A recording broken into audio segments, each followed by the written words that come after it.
إن الحمد لله اللهم إنا نستعينك ونستغفرك ونؤمن بك ونتوكل عليك ونعوذ بالله من شرور أنفسنا من يهده الله فلا مضل له ومن يضلل فلا هادي له ونشهد أن لا إله إلا الله وحده لا شريك له وأشهد أن محمدا عبده ورسوله আলহামদুলিল্লাহ ইন্নাল হামদা। সমস্ত প্রশংসা আল্লাহ তাআলার, যার কোনো শরীক নাই, যিনি এক এবং একক, যার কোনো শরীক নাই, যিনি সমস্ত কিছু আমাদের প্রদান করে থাকেন। আমরা যা কিছু পাই তার কিছু বুঝি, অনেক কিছু বুঝি না, যা তিনি প্রদান করেছেন। সমস্ত কিছুর জন্য আমরা প্রশংসা করি, তার কৃতজ্ঞতা প্রকাশ করি। হেদায়েতও তিনি দান করে থাকেন, আমল করার তৌফিকও তিনি দিয়ে থাকেন, ইলম শিক্ষা করার তৌফিক, দিন জানার তৌফিক, আল্লাহকে জানার তৌফিক তিনি দিয়ে থাকেন। আমাদের অন্তরের দিকে তাকিয়ে, আমরা কি চাই সেদিকে তাকিয়ে। দোষ করি আমরা দিনে এবং রাত্রিতে, ক্ষমা তিনিই করে থাকেন। আমরা আল্লাহর কাছে পানা চাই আমাদের নিজের নফসের ক্ষতির থেকে। যাকে আল্লাহ তাআলা হেদায়েত দান করেন তাকে কেউ গোমরাহ করতে পারে না, এবং যাকে আল্লাহ তাআলা গোমরাহ করেন তাকে কেউ হেদায়েত দিতে পারে না। আমরা সাক্ষ্য দিই যে আল্লাহ ছাড়া কোনো মাবুদ নাই, উপাস্য নাই, ক্ষমতা নাই, এবং রাসূলুল্লাহ সাল্লাল্লাহু আলাইহি সাল্লাম তার প্রেরিত বান্দা। আমরা 17টা হালকা রমজানের পরে সুরক্ষা কিভাবে পাবো আল্লাহর পরীক্ষা থেকে, শয়তানের শত্রুতার থেকে, মানুষের শত্রুতার থেকে, নফসের তাড়নার থেকে, দুনিয়ার মারাত্মক আকর্ষণ থেকে বেঁচে কিভাবে আল্লাহ তাআলা রক্ষা পাবো, এবং এলেম কিভাবে আমাদেরকে পথ দেখাতে পারে, দাওয়াতের মেহনত কিভাবে আমাদেরকে আল্লাহর সাহায্য দান করতে পারে, আমাদেরও সাহায্য করতে পারে সঠিক পথ দেখিয়ে, ঈমান মজবুত করে, আমল সুন্দর করে। এবং সর্বপ্রথম আমরা আলাপ করি মনে হয়, আহ, সর্বপ্রথম না, প্রথমে এলেমের ফজিলত মর্তবা,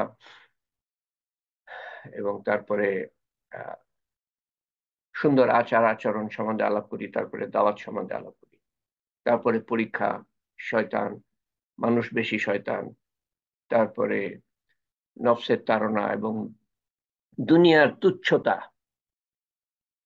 তারপরে আমরা 17টা হালকার পরে অন্য কিছুতে যাওয়ার আগে, অন্য কিছু মানে এর আগে আমরা আলাপ করছিলাম শয়তান এর ধোঁকা, এবং তার থেকে কিভাবে বাঁচবো কোরআন এবং সুন্নতের মাধ্যমে, কোরআন এবং সুন্নত অবলম্বন করে, সে নিয়ে আলাপ করছিলাম। অর্ধেক মতো আলাপ করেছি, তারপরে রোজা চলে আসে, রোজা নিয়ে আমরা আলাপ করি। তারপরে রোজার পরে কিভাবে সুরক্ষা পাবো সেটা নিয়ে 17টা হালকার পরে আমরা এই জিলহজের পরে আরেকটা বিষয় আলাপ করতে পারি আমি। জিলহজ দেখি একটা লাগে, একটা হালকা নাকি দুটো হালকা লাগে। জিলহজের মর্তবা, মর্যাদা প্রথম 10 দিনের, এবং তারপরে কোরবানি সম্বন্ধে কিছু কথা বলতে চাই। তো আজকে জিলহজের প্রথম 10 দিনের মর্তবা সম্বন্ধে কিছু আলোচনা। ফজিলত হলো, রসুল্লাহ সাল্লাহ সাল্লাম বলেন, এমন কোন দিন নাই যেগুলোতে নেক আমল আল্লাহর কাছে এই 10 দিনের, জুলহজ মাসের 10 দিনের চেয়ে বেশি প্রিয়। আর আপনাকে দেখতে হবে কবে শুরু হয়, তখন থেকে 10 দিন পর্যন্ত, আসলে 11টা দিন অত্যন্ত প্রিয় আল্লাহ তাআলার কাছে, প্রথম 10 বা 11টা দিন। সাহাবারা জিজ্ঞেস করলেন, আল্লাহর সন্তুষ্টির জন্য যুদ্ধ ও না? যুদ্ধ করা তো কত মর্তবার কাজ, সেটাও কি আল্লাহর কাছে এই 10 দিনের থেকে প্রিয় না?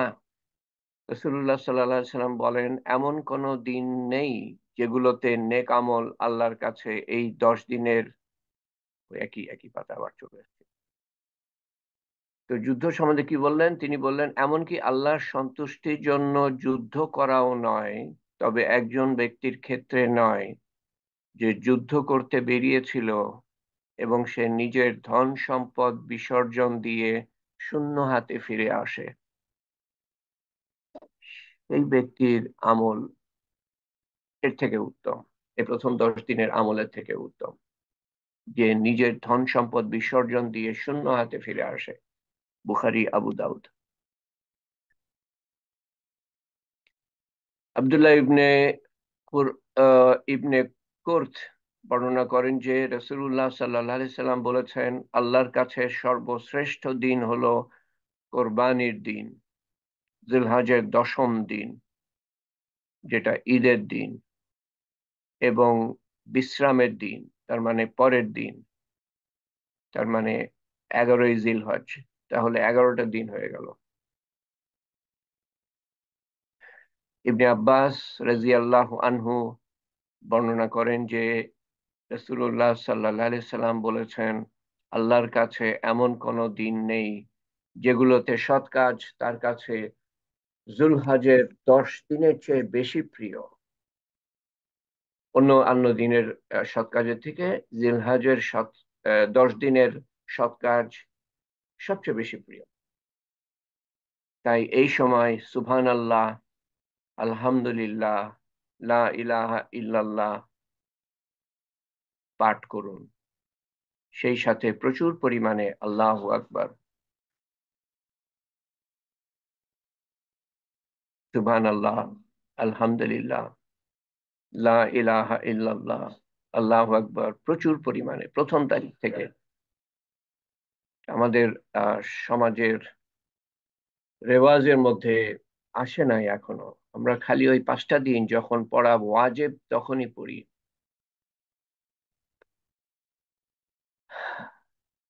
ইবনে কাইয়্যিম উল্লেখ করেছেন, সঠিক মত হলো, আপনারা জিজ্ঞেস করতে পারেন যে রোজার মাসের কি হলো তাহলে। তো ইবনে কাইয়্যিম উল্লেখ করেছেন, বড় আলেম একজন, রহমতুল্লাহ আলাইহে, সঠিক মত হলো রমজানের শেষ 10 রাত, শেষ 10 রাত জুলহজের প্রথম 10 রাতের চেয়ে বেশি ফজিলতপূর্ণ। শেষ 10 রাত রমজানের বেশি ফজিলতপূর্ণ কিসের থেকে? যে কোনো 10 রাতের থেকে, এমনকি জুলহজের প্রথম 10 রাতের থেকেও বেশি ফজিলতপূর্ণ। তবে রমজানের শেষ 10 দিনের চেয়ে জিলহজের 10 দিন বেশি ফজিলতপূর্ণ। রমজানের শেষ 10 দিনের চেয়ে জিলহজের 10 দিন বেশি ফজিলতপূর্ণ, অর্থাৎ জিলহজের 10 দিন সবচেয়ে বেশি ফজিলতপূর্ণ রমজানের শেষ 10 দিনের চেয়েও, বা যে কোনো 10 দিনের চেয়েও। আমরা, আমাদের কাছে, আমাদের জন্য এটা অত্যন্ত অসাধারণ উপহার, এবং যে আমলগুলো করি তা আরো বেশি করে করি। বাড়তি আমল একটাই বলা আছে, সেটাতে আমি আসছি। বাড়তি আমল একটাই, যেটা বিশেষ করে এই মাসের জন্য ফজিলতপূর্ণ, যা অন্য মাসেও আমরা করে থাকি, সেটা হলো রোজা রাখা। এই এই এই এই মাসের আসলে প্রথম 10 দিনের কথা, প্রথম 9 দিন রোজা রাখার কথা বলা। কারণ 10 দিন তো ঈদের দিন, ঈদের দিন রোজা রাখা হারাম, নিষিদ্ধ। তো এছাড়া আর এই সুবহানাল্লাহ, আলহামদুলিল্লাহ, লা ইলাহা ইল্লাল্লাহ, আল্লাহু আকবার, এছাড়া অন্যান্য আমল যা আমরা করি তা বেশি করে করি, বা যা হয়তো করি না সেগুলোও করার চেষ্টা করি, নেক আমল। সবচেয়ে উত্তম হলো যদি হজ করতে পারেন আপনি, আর যদি হজ করে থাকেন তো তাহলে তো আপনার যাওয়া জরুরি না। আহ, কিন্তু হজ যদি না করেন বা করে থাকেন, তারপরেও এই প্রথম 10 দিনে আমরা অনেক ফজিলতপূর্ণ আমল করতে পারি। যেমন প্রথম 9 দিন এবং বিশেষ করে আরাফাতের দিন, নবম দিন রোজা রাখা। প্রথম 9 দিন এবং বিশেষ করে আরাফাতের দিন রোজা রাখা। কোনোটাই ফরজ না, ওয়াজেব না, তার মানে না রাখলে পরে গুনাহগার হব সেটাও না, কিন্তু উঁচু মর্তবার জন্য অত্যন্ত গুরুত্বপূর্ণ সুন্নত, উঁচু উঁচু মর্তবার জন্য। বিশেষ করে 9 তারিখের রোজাটা, আহ রাসূলুল্লাহ সাল্লাল্লাহু আলাইহি সাল্লাম কি বলেন যে নবম দিন রোজা রাখলে পরে পূর্বের 1 বছরের গোনা মাফ হবে, সামনের 1 বছরের গোনা মাফ হবে। মুসলিম শরীফ। জিকির ও তাকবীর করা। তো তো কথা হলো যে আপনি যদি 9 দিনই রাখতে পারেন তো সবচেয়ে উত্তম, আপনার জন্য উত্তম, আপনার মর্যাদা অনেক বাড়বে। যদি না পারেন তো যে কয়টা পারেন 9 দিন থেকে, আর তাও যদি না পারেন, যে কয়টা যদি না পারেন তো 9 তারিখে কমপক্ষে রোজা রাখেন। জিকির ও তকবির করা। এই 10 দিনের চেয়ে এমন কোন দিন নেই যেখানে নেক আমল আল্লাহর কাছে বেশি প্রিয়, তাই এই 10 দিনে বেশি বেশি তাহলিল, লা ইলাহা ইল্লাল্লাহ কে তাহলিল বলা হয়, তাকবীর আল্লাহু আকবার বেশি করে বলা, এবং তাহমিদ আলহামদুলিল্লাহ বেশি করে পাঠ করা উচিত। সেটা তো সুবহানাল্লাহ আগের হাদিসে পেয়েছি আমরা। রাতে নামাজে দাঁড়ানো। আহ, এটা শুধু রোজার মাস, কি বলে রোজার মাস তো না, জিলহজ মাসে বা রোজার মাসে রাতে নামাজ পড়া ফজিলতপূর্ণ না, সারা বছর, সারা বছর প্রত্যেকটা রাতেই অত্যন্ত ফজিলতপূর্ণ। রাসূলুল্লাহ সাল্লাল্লাহু আলাইহি সাল্লামের জন্য ফরজ ছিল, উম্মতের জন্য ফরজ করা হয় নাই, কিন্তু অত্যন্ত ফজিলতপূর্ণ। সেটা আপনি এর পরের হাদিস থেকে বুঝতে পারবেন। পুরা বছরই এটা ফজিলতপূর্ণ, পরের হাদিস থেকে বুঝতে পারবেন। আহ, মহান আল্লাহ তাআলা, এক হাদিসে এসছে, বুখারী এবং মুসলিম, এক হাদিসে মানে বিভিন্ন হাদিসে আছে, শুধু দুটো নাম এখানে দেয়া আছে, দুটো বইয়ের নাম দেয়া আছে। মহান আল্লাহ তাআলা রাত্রির শেষ ভাগে তার বান্দাদেরকে ডেকে বলেন, এবং হাদিসে বলা আছে, এখানে সেটা উঠানো হয় নাই কথাটা, যে আল্লাহ তাআলা প্রথম আসমানে নেমে আসেন। আল্লাহ তাআলা নেমে আসার অর্থটা কি সেটা আমরা বুঝতে পারবো, এবং ঘোষণা করেন, আছে কে, না আছে কি কেউ আমাকে ডাকার, যাতে আমি তার ডাকে সাড়া দিতে পারি। আছে কেউ ডাকার যাতে আমি সাড়া দিতে পারি। কেউ কি আছে আমার কাছে চাওয়ার, যাতে আমি তার চাওয়া পাওয়া পূরণ করতে পারি। চাওয়ার, যাতে আমি চাওয়া পূরণ করতে পারি। কেউ চাওয়ার আছে? কেউ, কোনো বাদশাহ বলবে কেউ আসো আমার কাছ থেকে উপহার, পুরস্কার, ধন দৌলত নেওয়ার জন্য? ওরা তো আত্মসাৎ করে আরো বেশি করে। আর আল্লাহ তাআলা দেওয়ার জন্য প্রস্তুত। আল্লাহ তাআলার কাছে চাইলে পরে আল্লাহ তাআলা খুশি হন, না চাইলে আল্লাহ তাআলা অখুশি হন। গুনাহ করার পরেও মাফ চাই, তারপরে আল্লাহর কাছে চাই, আন্তরিকভাবে মাফ চাই, কেন চাইবো না? গুনাহ হয়ে গিয়েছে আমার কাছে, এবং আমার গুনাহ করা উচিত না। আল্লাহ তাআলা আমাকে সৃষ্টি করেছেন, কত কিছু দান করেছেন, মুসলমান করেছেন, শ্রেষ্ঠ উম্মত হিসাবে পাঠিয়েছেন, তারপরে আল্লাহর কাছে কেন আমি কৃতজ্ঞ হব না, এবং কেন আল্লাহর কাছে আমি মাফ চাইবো না? যদি গোনা হয়ে যায়, গোনা মানুষ মাত্র, আমি গোনা করে থাকি, আমি আল্লাহর কাছে মাফ চাইবো, গোনা করব, মাফ চাইবো, গোনা হয়ে যাবে, মাফ চাইবো, করবো বলবো না, শব্দটা ব্যবহার করবো না। গোনা হয়ে যাবে, আমি চাইবো না করতে, তারপরে হয়ে যাবে, তারপরে মাফ চাইবো আল্লাহর কাছে, আল্লাহ তাআলা খুশি হন। আল্লাহ তাআলা খুশি হন। মাফ না চাইলে পরে বা কোনো কিছু না চাইলে পরে আল্লাহ তাআলা অখুশি হন। কেউ কি আছো আমার কাছে চাওয়ার, যাতে আমি তার চাওয়া পাওয়া পূরণ করতে পারি? কেউ কি আছো আমার ক্ষমা প্রার্থনাকারী, যাতে আমি তাকে ক্ষমা করতে পারি? চাও, ক্ষমা চাও, যা ইচ্ছা তাই চাও না কেন, কিন্তু আল্লাহ তাআলা দুনিয়ার প্রয়োজন, দুনিয়ার বিপদ আপদ, দুনিয়ার অসুখ বিসুখ, এগুলো তো অবশ্যই আমরা আল্লাহর কাছে আহ এগুলো দূর করার জন্য, পাওয়ার জন্য চাইবো, দুনিয়ার যে প্রয়োজন মিটানোর জন্য চাইবো, কিন্তু আখেরাতের জন্য যত বেশি চাই আল্লাহ তাআলা তত বেশি খুশি হন। দুনিয়ার ধন দৌলত বেশি চাইবো, এটা আল্লাহ তাআলা খুশি হন না। রাসূলুল্লাহ সাল্লাল্লাহু আলাইহি ওয়াসাল্লাম ওই জন্য চান নাই। আল্লাহর কাছে কোনো দৌলত, ধন দৌলত যখন দেয়া হয়েছে তখনও উনি প্রত্যাখ্যান করেছেন। না, আমি আমি ফকির থাকবো, ফকির মানে ভিক্ষাকারী না, আমি দারিদ্র্যের মধ্যে থাকবো, অনটনের মধ্যে থাকবো। আর নবী, নবী এবং বাদশাহ উনি হতে চান নাই। ওনাকে বলা হয়েছিল, অফার অফার দেয়া হয়েছিল। 5 নম্বর, আত্মীয়তার বন্ধন রক্ষা করা। আত্মীয়তার বন্ধন রক্ষা করলে, আমি এই জায়গায় আপনাদের একটু জিজ্ঞেস করতে চাই, খুবই গুরুত্বপূর্ণ, আপনাদের মনে আছে কিনা? আত্মীয়তার বন্ধন রক্ষা করলে কি পুরস্কারের কথা বলা আছে? যে যে উত্তর দিতে পারবেন সেই শুধু আনমিউট করে উত্তর দিবেন।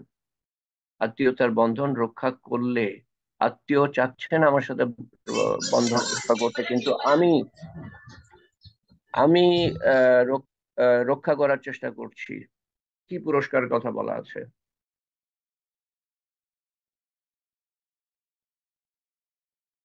এই যে একজন আনমিউট করলেন আর পিছন থেকে শব্দ হলো, এটার কারণ কি?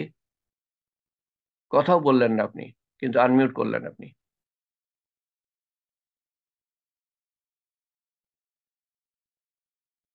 কি পুরস্কারের কথা বলা আছে? আত্মীয়তার বন্ধন রক্ষা করলে পরে, এবং আত্মীয়তা বন্ধন রক্ষা করা হলো যে আত্মীয় আমার সাথে সম্পর্ক ছিন্ন করতে চাচ্ছে, কিন্তু আমি বজায় রাখার চেষ্টা করছি। আত্মীয় ভালো, বেহেস আমিও ভালো, এটা বেহেস আত্মীয়তার সম্পর্ক রক্ষা করা না। এখন বলেন,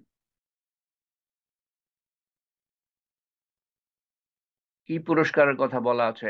এমন এমন দুটো পুরস্কারের কথা বলা আছে যা আমরা সবাই চাই।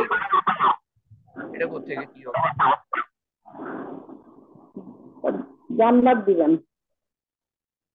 আচ্ছা, আর কেউ দিতে পারেন? এটা এটা এটা হাদিসে, হাদিসে যে হাদিস, আচ্ছা আমি আবার মিউট করছি। আবার এই যে দেখেন, এই যে শব্দ হচ্ছে, আপনারা কেউ আনমিউট করবেন না, যারা উত্তর দিবেন তারা ছাড়া। কেউ আনমিউট করবেন না, দয়া করে। এটা কেন আমাকে বারবার বলতে হবে? শুধু সেই আনমিউট করবেন যে উত্তর দিবেন। একজন বললেন বেহেশতের কথা, আর কি? এটা আমার মনে হয় কারো ভোলার কথা না, কারণ এই দুটো জিনিস সবাই চায়। আসসালামু আলাইকুম। ওয়ালাইকুম সালাম। রিজিক বৃদ্ধি হয় এবং হায়াত, নেক হায়াত নেক এই হায়াত দুটা হয়। সবাই চায়, এটা কারো অন্তর থেকে, কারো মন থেকে যাওয়ার কথা না। থ্যাংক ইউ রোজি। কারো অন্তর থেকে যাওয়ার কথা না। কিসের কি আমি তা আমি আমি এগুলা আপনাদের সামনে পেশ করি? আমার কাছে এখন মনে হচ্ছে, কি পেশ করি আমি তাহলে? কি শোনেন আপনারা? আপনারা জানেন আমার মাথার যন্ত্রণা নিয়ে জোর করে বিছানা থেকে উঠে তারপরে আমি বসি এই তালিমে। এই সময়টা আমার জন্য খুবই খারাপ, এই যন্ত্রণার দিক দিয়ে। কিন্তু আরো দেরি করলে আমার জন্য আরো ভালো হয়, আপনাদের জন্য আরো রাত হয়ে যাবে। সেজন্য আমি কষ্ট করে, অনেক কষ্ট করে উঠি, ধারণা করতে পারবেন না। আল্লাহ জানেন, আল্লাহর সন্তুষ্টির জন্য আমি নিজেকে জোর করে বিছানা থেকে উঠে প্রত্যেকটা দিন 24 ঘন্টা আমি যন্ত্রণার মধ্যে দিয়ে যাই। সবচেয়ে খারাপ অবস্থা হলো যে এই দিনের প্রথম অর্ধেক, বাকি অর্ধেকও ব্যথা থাকে। এই কষ্ট করে কি লাভ হলো আমার আপনাদের তরফ থেকে? আল্লাহ আল্লাহ যদি কবুল করেন তো আল্লাহ তাআলা বদলা দিবেন, কিন্তু আপনাদের কি লাভ হলো?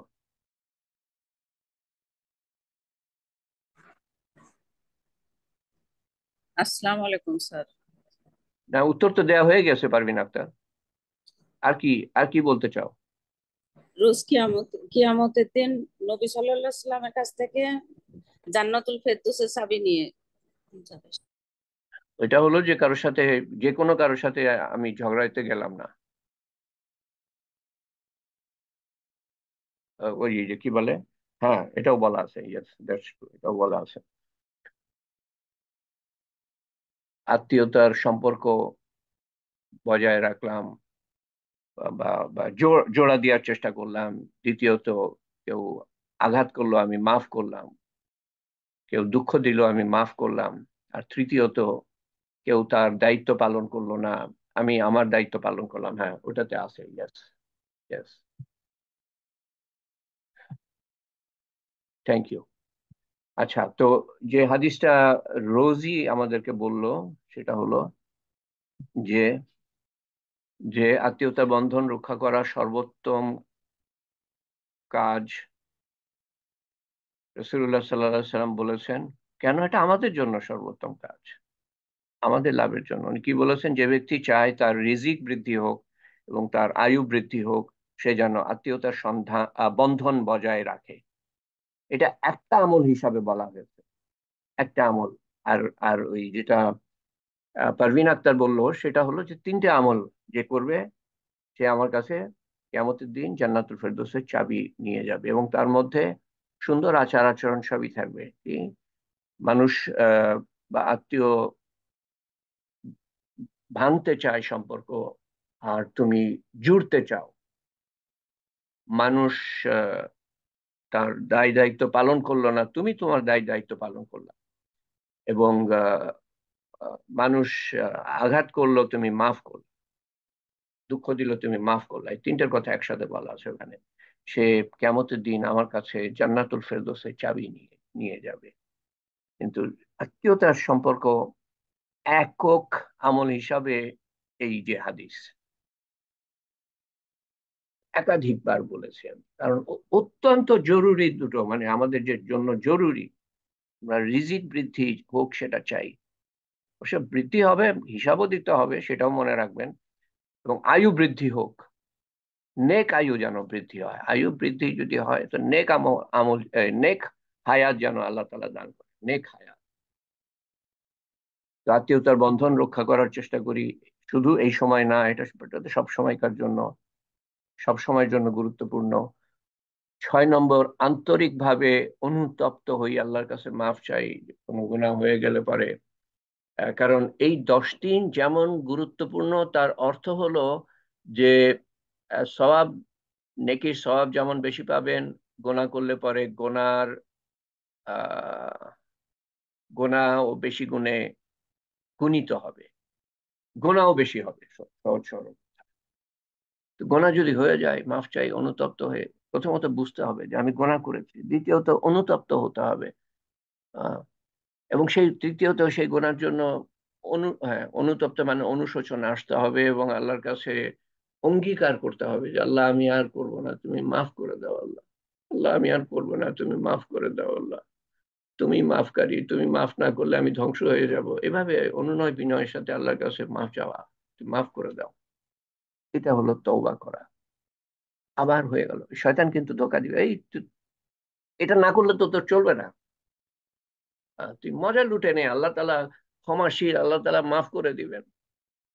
কথা ঠিকই, কিন্তু শয়তান, কিন্তু আল্লাহ তাআলা চান যে আমি সাথে সাথে মাফ চাই, দেরি না করে। আমার মনে হয় এইটা নিয়েই আমি সামনের বার কথা বলবো। আল্লাহর রহমত, আল্লাহর মাগফিরাত, ক্ষমাকারী হিসাবে। তো আল্লাহর বশ্যতা স্বীকার করা, আল্লাহর কাছে সমর্পণ করা, আহ, এবং অবাধ্যতা ও গুনার দিকে ফিরে না আসার অঙ্গীকার করা। আল্লাহ আর আসবো না, আবার হয়ে গেল, শয়তান বলবে তো আল্লাহ গফুরুর রহিম, করতে থাক, মজা লুটতে থাক, আহ, এক সময় মাফ চেয়ে নিবি, আল্লাহ মাফ করে দিবেন। কথা ঠিকই আছে, কিন্তু সেই সুযোগটা আমি পাবো কিনা তার কোনো গ্যারেন্টি নাই, সেজন্য সাথে সাথে আপনি মাফ চান। এটা চিন্তা করবেন না যে আবার হয়ে গেলে কি হবে, আবার হয়ে গেলে আবার মাফ চাইবেন। সহজ সরল রাস্তা, কিন্তু আবার হয়ে গেলে আবার মাফ চাইবেন। আন্তরিক ভাবে আল্লাহর কাছে মাফ চাইবেন, তওবা করবেন। এবং আল্লাহ তাআলা বলেন যে যে তওবা করেছে, ঈমান এনেছে এবং সৎ কাজ করেছে, সে সফল কামদের অন্তর্ভুক্ত হবে। আল্লাহ তাআলা মৃত্যু পর্যন্ত ক্ষমা করার জন্য প্রস্তুত আছে। তুমি যত বড় গোনা নিয়ে আসো না কেন আমার কাছে, আমি তত বড় রহমত নিয়ে তোমার সাথে সাক্ষাৎ করব। পবিত্র কোরআনের দিকে ফিরে যাওয়া। রোজার সময় আমি বলেছিলাম একই কথা। তখন যদি শুরু করে থাকেন তো ভালো, সেটা চালিয়ে যান। আর তখন যদি শুরু করে না থাকেন তো এখন আপনি শুরু করেন, আবার আবার আপনি শুরু করেন। যদি বন্ধ হয়ে গিয়ে থাকে বা না পড়তে জানেন তো আবার পড়তে শুরু করেন। রোজার সময় যে সুযোগটা ছিল তার থেকে উত্তম সুযোগ হলো এই সময়, এই 10টা দিন কোরআন ধরার। কোরআনে যে কি বলে, কাবার মালা কি বলে, কাপড় দিয়ে জড়িয়ে রেখেছেন, ধুলা ধুলা জড়িয়ে গিয়েছে, ধুলা ধুলা ভরে গিয়েছে, সেটাকে ঝেড়ে ফেলেন। 8 নম্বর, নেক আমল বাড়িয়ে দেন, নেক আমল বাড়িয়ে দেন, সব ধরনের নেক আমল। যেমন আল্লাহকে স্মরণ করা। প্রত্যেকটা আমলের প্রত্যেকটা আমলের লিমিট আছে, এমনকি দাওয়াতেরও লিমিট আছে। হে হে নবী, আপনি কত আহ, দাওয়াত দিতে থাকবেন বা কত পেরেশান হবেন আপনার আপনার উম্মতের জন্য। হ্যাঁ, কিন্তু আল্লাহকে স্মরণের ব্যাপারে কোনো লিমিট দেন নাই। নামাজেরও লিমিট দিয়েছেন আল্লাহ তাআলা, নফল নামাজ সেটারও লিমিট দিয়েছেন, রাত্রের তাহাজ্জুদ সেটারও লিমিট দিয়ে দিয়েছেন। কিন্তু আল্লাহকে স্মরণ করার কোনো লিমিট নাই। কাজ করতে করতে, ঝাড়ু দিতে দিতে, কলম চালাতে চালাতে, যে কোনো সময় উঠতে বসতে, সিঁড়ি দিয়ে উঠতে নিচে নামতে আহ, আল্লাহকে স্মরণ করেন। এবং সবচেয়ে উত্তম উপায় স্মরণ করার হলো যে রাসূলুল্লাহ সাল্লাল্লাহু আলাইহি সাল্লাম প্রত্যেক অবস্থায় যেভাবে আল্লাহকে স্মরণ করেছিলেন সেভাবে স্মরণ করার চেষ্টা। সেই সুন্নতটা আমি শুরু করবো ইনশাল্লাহ সামনে, বিভিন্ন সময়ের সুন্নত। তাহলে 24 ঘন্টা আমরা আল্লাহর ইবাদতে বা আল্লাহর স্মরণে থাকবো। তো আল্লাহ তাআলাকে ঘন ঘন স্মরণ করা, দোয়া করা, দান খয়রাত করা, পিতা মাতার প্রতি কর্তব্য পরায়ণতা, বান্দার প্রতি কর্তব্য পরায়ণতা, আত্মীয়তার বন্ধন রক্ষা করা, ভালো কাজের আদেশ এবং মন্দ কাজের নিষেধ, এবং অন্যান্য নেক আমল যত আপনি করতে পারেন এই সময়। তার জন্য সিজন, শয়তান আমাদের মধ্যে ঢুকিয়ে দিয়েছে ওই রোজার মাসটা সবচেয়ে, তারপরে তুই ইচ্ছা মতো চলতে থাক না কেন। না, তারপরেও আল্লাহ তাআলা 4টে মাসের কথা বলেছেন। জিল, আগের মাসটা, মানে এই যে যে মাসটা যাচ্ছে, আপনাদের হয়তো এখনো যায় নাই, জিল কদ, হজের আগের মাস, হজের মাস, পরের মাস মুহররম, তারপরে রজবের মাস, পবিত্র মাস। আল্লাহ তাআলা নেকি বাড়িয়ে দেন প্রত্যেকটা আমলের, গোনা বাড়িয়ে দেন প্রত্যেকটা গোনার। 9 নম্বর, কোরবানি ও মাংস বিতরণ করা। কোরবানি করা এবং মাংস মাংস বিতরণ করা। রাসূলুল্লাহ সাল্লাল্লাহু আলাইহি সাল্লাম প্রত্যেক বছরই কোরবানি করেছেন। আহ মদিনায় যাওয়ার পরে প্রত্যেক বছরই কোরবানি করেছেন। এবং হজের সময় 100টা কোরবানি করেন, 100টা উট হজের সময়। 63টা উনি নিজের হাতে, বাকি 27টা অন্য কেউ কোরবানি করে।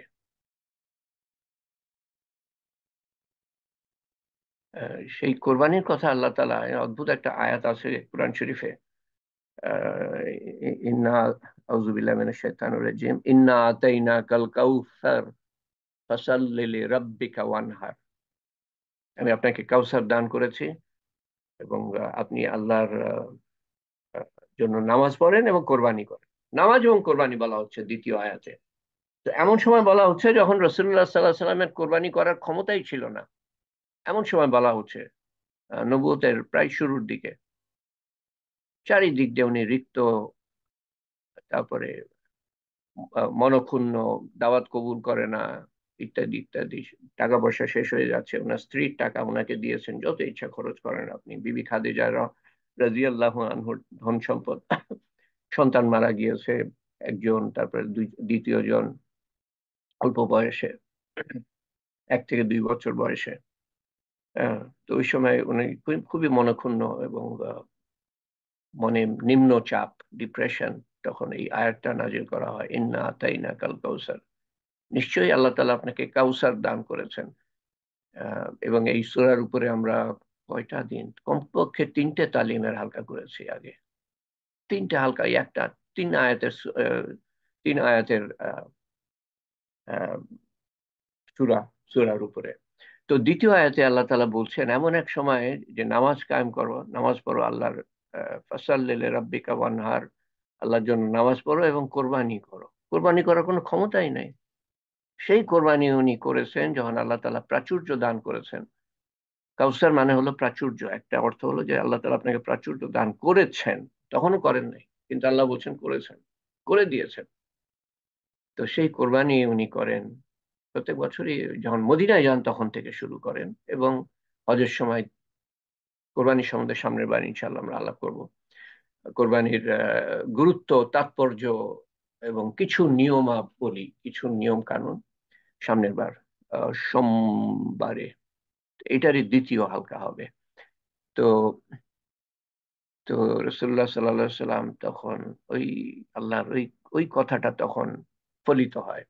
ভবিষ্যৎবাণী ছিল আল্লাহ আল্লাহ তাআলা, যে আল্লাহ তাআলা আপনাকে প্রাচুর্য দান করেছেন, তখন কিছুই দান করেন নাই।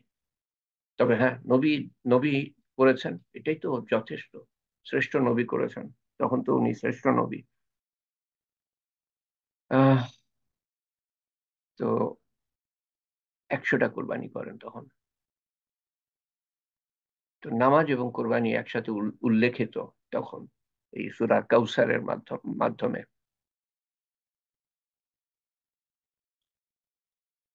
আর যখন এই 10টা দিন শুরু হয় এবং যদি কেউ নিয়ত করে যে কোরবানি করবে, তো তখন যেন সে তার মাথার চুল বা শরীরের কোনো কিছু কাটা থেকে বিরত থাকে, আহ, যেমন নখ কাটা।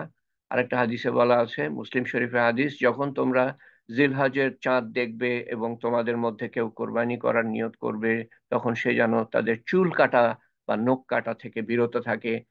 আমি জানি না আপনাদের কয় তারিখ, তো এই এই কথাটা মনে রাখবেন। ওই চাঁদ দেখার আগেই চুল কাটা, নখ কাটা এগুলা সেরে ফেলেন।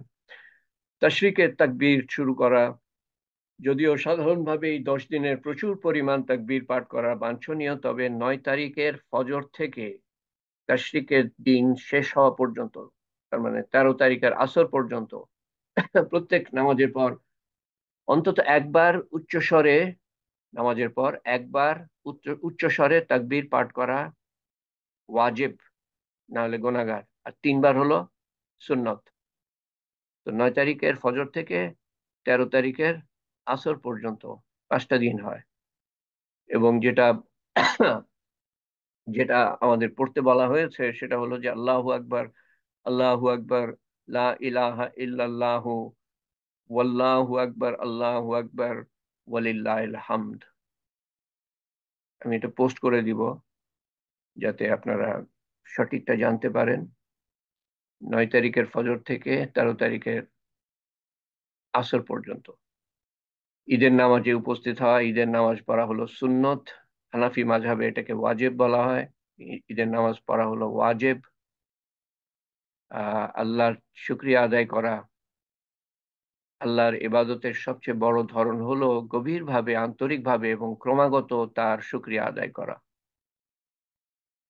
এবং আসলে আমি এটাকে একটু অন্যভাবে দেখি। এটা তো ঠিক আছে, অবশ্যই আলেমরা লিখছেন, কেন কেন ঠিক থাকবে না। আমি একটু অন্যভাবে দেখি। আমি মনে করি যে আল্লাহ তাআলার শুকরিয়া আদায় করার সবচেয়ে বড় উপায় হলো আল্লাহর হুকুম মানা, নবীর সুন্নত মতো। আল্লাহর কাছে সমর্পণ করে আল্লাহর হুকুম মানা সবচেয়ে বড় উপায়। এই 10 দিন অভিজ্ঞতার সুযোগের জন্য তাকে ধন্যবাদ জ্ঞাপন করুন। 10 দিন অভিজ্ঞতার সুযোগ যে আমরা পাচ্ছি, তার জন্য আল্লাহ তাআলার শুকরিয়া আদায় করি, তার কাছে করুণা ক্ষমা ও নির্দেশনা প্রার্থনা করি। আহ, আলহামদুলিল্লাহ, আগামী দিনে অনেক কিছু পাওয়ার আছে। তাই এই অমূল্য এবং অপরিবর্তনীয় 10 দিনের দ্বারা দেওয়া এই নিখুঁত সুযোগের সবচেয়ে বেশি ব্যবহার করুন। এবং শেষ কথা আজকের জন্য, আর তোমার প্রভুর ইবাদত করো যতক্ষণ না তোমার কাছে নিশ্চিত মৃত্যু আসে, তার মানে মৃত্যু পর্যন্ত তোমার প্রভুর ইবাদত করো।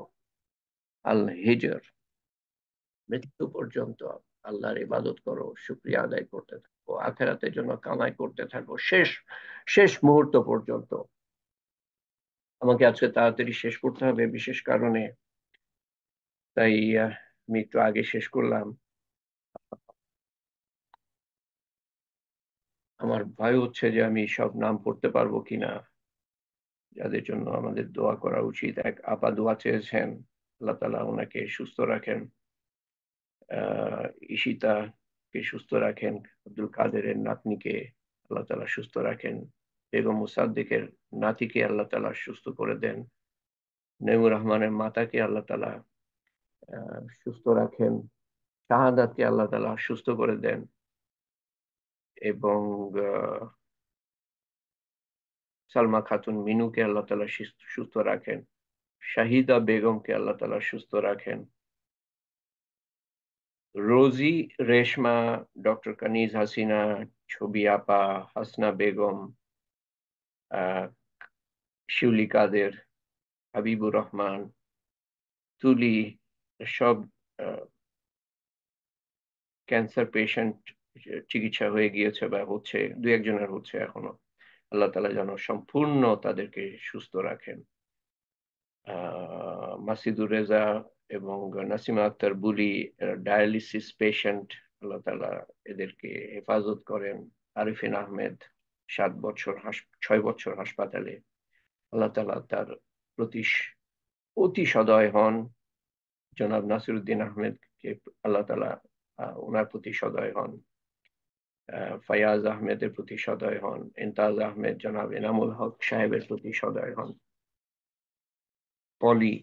পলির প্রতি সদয় হন। তনিমা সুলতানা পলির প্রতি সদয় হন। লিয়াকত আলী প্রতি সদয় হন। ফেরদৌসী বেগমের প্রতি সদয় হন। আসিফ কুরেশির প্রতি সদয় হন। শরীফ উদ্দিন আহমেদের প্রতি সদয় হন।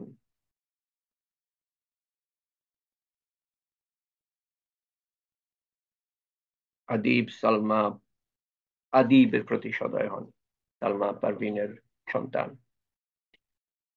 আরো যারা অসুস্থ আছেন এবং যারা ইন্তেকাল করেছেন, জনাব খন্দকার ইউনুস আলী, জনাব বেগম আমরান শাহী আক্তার, জনাব শাহজাহান, জনাব সৈয়দ আশরাফুল হক, বেগম নূর নাহার, জনাব তরিকুল ইসলাম, বেগম ইয়াসমিন সাগরী, কাজী আশফাকুল ইসলাম অলিন্দ, জনাব মোহাম্মদ মাহবুবুর রহমান, জনাব রূপচাঁদ শেখ, জনাব আনোয়ারুল ইসলাম, বেগম আনোয়ারা বেগম, বেগম আসমা খাতুন, শেখ ওয়াসিউজ্জামান আসিফ, জনাব আব্দুল আজিম, জনাব কাজী মোহাম্মদ শরীফ, বেগম নার্গিস পারভিন, মাহমুদুর রহমান, জনাব মনোয়ার হোসেন, বেগম আফরোজা, মোহাম্মদ আজিজুল হক, আজহারুল ইসলাম কুরেশি, আনোয়ারা বেগম, এবং পরিশেষে যিনি ইন্তেকাল করেছেন, জনাব আবু বকর সিদ্দিক। ইনাদের সবার প্রতি এবং আমাদের আপনজন, প্রিয়জন, নিকটজন সবার জন্য আমরা দোয়া করি। আল্লাহ তাআলা সবাইকে জান্নাতুল ফেরদৌস দান করেন। আল্লাহুম্মা আমিন। আল্লাহুম্মা সাল্লি আলা সাইয়্যিদিনা মুহাম্মদ।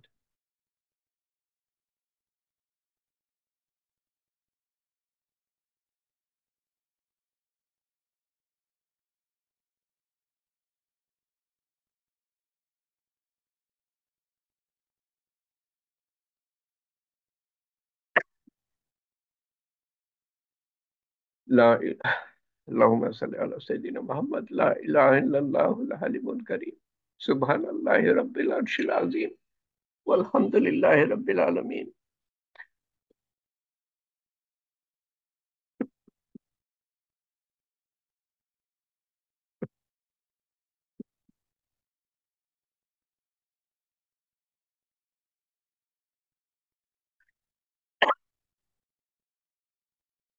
أسألك موجبات رحمتك وعزائم مغفرتك وغنيمة من كل بر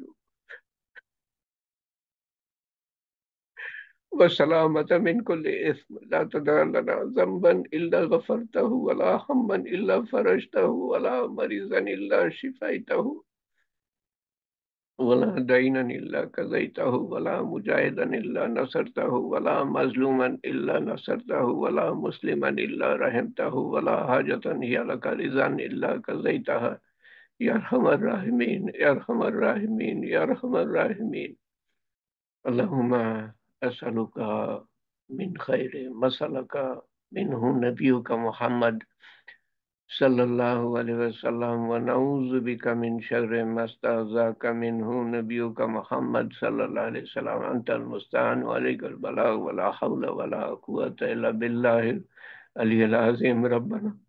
ربنا آتنا في الدنيا حسنة وفي الآخرة حسنة وقنا عذاب النار. اللهم إنا نسألك العافية، اللهم إنا نسألك العافية، اللهم إنا نسألك العافية. اللهم نجنا من النار، اللهم نجنا من النار، اللهم نجنا من النار. اللهم إنا نسألك الجنة، اللهم إنا نسألك الجنة، اللهم إنا نسألك الجنة. يا حي يا قيوم برحمتك نستغيث يا ذو الجلال والإكرام يا مالك الملك يا فاطر السماوات والأرض أنت ولي في الدنيا والآخرة. হে পাক পরওয়ারদিগার, তুমি আমাদেরকে যা কিছু আমল করার তৌফিক দিয়েছো ব্যক্তিগতভাবে, তাদের সমস্ত কিছু তুমি কবুল করে নিও আল্লাহ, এবং আমাদেরকে সমষ্টিগতভাবে যা কিছু বলার ও শোনার তৌফিক দান করেছো আল্লাহ, তাও তুমি কবুল করে নিও ভুল ভ্রান্তি থাকা সত্ত্বেও আল্লাহ, এবং সমস্ত কিছু মিলিত সওয়াব, আমাদের সবার মিলিত সওয়াব তুমি একত্রিত করে তোমার শাহী দরবারে কবুল করে একত্রিত করে রসুল করিম সাল্লাল্লাহু আলাইহি সাল্লামের রওজা মুবারকে পৌঁছে দিও, রূহ মুবারকের কাছে পৌঁছে দিও, এবং আমাদের আপনজন প্রিয়জন নিকটজন যারা কবরে শায়িত তাদের রূহের কাছে পৌঁছে দিও, তাদের কবরের আযাব মাফ করে দিও, কবরকে প্রশস্ত করে দিও, কবরকে নূর দিয়ে পরিপূর্ণ করে দিও, কবরকে জান্নাতুল ফেরদৌসের বাগান বানিয়ে দিও, কবরকে জান্নাতুল ফেরদৌসের বাগান বানিয়ে দিও। আমরা যখন কবরে যাব আল্লাহ, আমাদের আমাদের কবরকেও কবরকেও তুমি নূর দিয়ে পরিপূর্ণ করে দিও, প্রশস্ত করে দিও, জান্নাতুল ফেরদৌসের বাগান বানিয়ে দিও, দরজা উঁচু করে দিও প্রতিটা দিন আল্লাহ। আমরা যখন কিয়ামতের দিন উঠবো আপনজন প্রিয়জন সহ তোমার সর্বোত্তম ব্যবহার দেখিও। পুলসিরাত যখন মিজান মিজান দাঁড়িপাল্লা যখন বসানো হবে তোমার সর্বোত্তম ব্যবহার দেখিও। পুলসিরাত যখন পাড়ি দিতে হবে তোমার সর্বোত্তম ব্যবহার দেখিও আল্লাহ। আমাদেরকে বিনা হিসাবে জান্নাতুল ফেরদৌসে দাখিল করো, এবং জান্নাতুল ফেরদৌসের সহজ সরল পথ, পৃথিবীর থেকে যেই পথ গিয়েছে জান্নাতুল ফেরদৌসে সেই পথে আমাদের অধিষ্ঠিত রেখো। প্রত্যেকটা মুহূর্তে আমাদেরকে রক্ষা করো আমাদের সমস্ত ধরনের শয়তানের থেকে আল্লাহ, এবং নফসের তাড়নার থেকে, এবং আহ, তোমার রহমত এবং মাগফিরাত এবং হেফাজত এবং হেদায়েতের চাদরে আমাদের আবৃত রেখো, এক মুহূর্ত ছেড়ে দিও না আল্লাহ। আমাদের ভবিষ্যৎ বংশধরকে আবৃত রেখো আল্লাহ, এবং সমস্ত মুসলমানকে আবৃত রেখো, এবং তাদের ভবিষ্যৎ বংশধরকে আবৃত রেখো। সমস্ত মানুষকে হেদায়েত দিও, যাদের কপালে হেদায়েত নাই তাদেরকে ধ্বংস করো। আমাদেরকে ধ্বংস করার আগে আল্লাহ তুমি তাদের ধ্বংস করো আল্লাহ। তারা আমাদের ধ্বংস করে দিচ্ছে আল্লাহ। আমরা অত্যন্ত দুর্বল, ইমানের দিক দিয়ে, শক্তির দিক দিয়ে, আমলের দিক দিয়ে অত্যন্ত দুর্বল। তুমি আমাদের কবুল করে নাও, যাতে করে আমরা আমাদের ইমান মজবুত হতে পারে, আমল সুন্দর হতে পারে, এবং তোমার হেফাজত আমরা পেতে পারি আল্লাহ। হে পাক পরবর্তীকার, তুমি আমাদের রক্ষা করো, কবুল করে নিও আল্লাহ। আমাদের নেক হাজত পুরা করো আল্লাহ, আমাদের বিপদ আপদ দূর করে দিও, আমাদের অসুখ বিসুখ দূর করে দিও আল্লাহ। আমাদের অন্তরে যাদের কথা বিচলিত করে আল্লাহ, অসুস্থ বলে, আপনজন প্রিয়জন অসুস্থ বলে, বন্ধু বান্ধব অসুস্থ বলে, পাড়া প্রতিবেশী অসুস্থ বলে, আল্লাহ তুমি তাদের অসুস্থতা দূর করে দিও, বিপদ দূর করে দিও আল্লাহ। হে পাক পরওয়ারদিগার, আমাদের কবুল করে নিও আল্লাহ, এবং এবং এবং আমাদের আমাদের প্রতি তোমার সন্তুষ্টি দান করো আল্লাহ। তোমার ভালোবাসা আমাদের অন্তরে দান করো, তোমার প্রতি, তোমার বান্দাদের তোমার হাবিব সাল্লাল্লাহু আলাইহি সাল্লাম প্রতি, তোমার প্রতি দায় দায়িত্ব যেন পালন করতে পারি, তোমার বান্দাদের প্রতি দায় দায়িত্ব যেন পালন করতে পারি, যা পালন করি নাই তার বদলে তাদেরকে, যাদের প্রতি অন্যায় করেছি তাদেরকে তুমি খুশি করে দিও, যাতে সন্তুষ্ট করে দিও, যাতে করে তারা আমাদের মাফ করে দেয় আল্লাহ। এবং তোমার সন্তুষ্টি অর্জন করার পরে যেন আমরা পৃথিবী থেকে যাই আল্লাহ। তোমার সন্তুষ্টি অর্জনের আগে যেন পৃথিবী থেকে না যাই, উত্তম দিনে, উত্তম ক্ষণে, উত্তম স্থান হতে আমাদের বিদায় হয় যেন পৃথিবী হতে, যখন তুমি সন্তুষ্ট থাকো এবং গর্বিত থাকো ফেরেশতাদের কাছে আমাদের সম্বন্ধে আল্লাহ। তার আগে আমাদের নিও না আল্লাহ। হে আল্লাহ, হে পাক পরবর্তীগার, তোমার তোমার দিনের মেহনতের মেহনত যারা করছে আল্লাহ, তাদের মেহনত কবুল করো আল্লাহ। আমাদেরকেও শামিল করো তাদের মধ্যে। আমাদের এই মেহনত যেন কিয়ামত পর্যন্ত চলতে থাকে আল্লাহ, সেই ব্যবস্থা করো আল্লাহ। আমাদের তৌফিক বাড়িয়ে দিও, সবার তৌফিক বাড়িয়ে দিও আল্লাহ। হে হে পাক পরওয়ারদিগার, আমাদের গোনা খাতা মাফ করে দিও আল্লাহ, এবং ভবিষ্যতে গোনার থেকে দূরে রেখো, যেমন পূর্ব থেকে পশ্চিম তুমি দূরে দূরে রাখো আল্লাহ। আমাদের গুনার বদলে নেকি লিখে দিও আল্লাহ। যে সময় আমরা হেলায় হারিয়েছি সেই সময়ের বদলে নেকি লিখে দিও আল্লাহ। اللهم إنك عفو كريم تحب العفو فاعف عنا. ربنا ظلمنا أنفسنا وإن لم تغفر لنا وترحمنا لنكونن من الخاسرين. ربنا لا تزغ قلوبنا بعد إذ هديتنا وهب لنا من لدنك رحمة إنك أنت الوهاب. يا قاضي الحاجات، يا رافع الدرجات، يا حلال المشكلات، يا مجيب الدعوات، برحمتك نستغيث. يا أول الأولين، يا خير الآخرين، يا أكرم الأكرمين، يا أرحم الراحمين، يا رحم المساكين، يا ذي القوة المتين. হে আল্লাহ, যে 10টা দিন আমাদের সামনে আসছে আল্লাহ, তার পুরাপুরি মর্যাদা দান করার, আমল করার, ধরে রাখার তৌফিক দান করো আল্লাহ, যাতে তুমি সন্তুষ্ট হও আমাদের উপরে আল্লাহ। আমরা আমাদের জীবন যাতে যাতে তোমার সন্তুষ্টির জন্য উৎসর্গিত হয়, এবং আমাদের মরণ যেন তোমার সন্তুষ্টি আনতে পারে। ربنا تقبل منا إنك أنت السميع العليم وتب علينا إنك أنت التواب الرحيم. سبحان ربك رب العزة عما يصفون وسلام على المرسلين والحمد لله رب العالمين. وحمد لا إله إلا الله محمد رسول الله صلى الله عليه وسلم.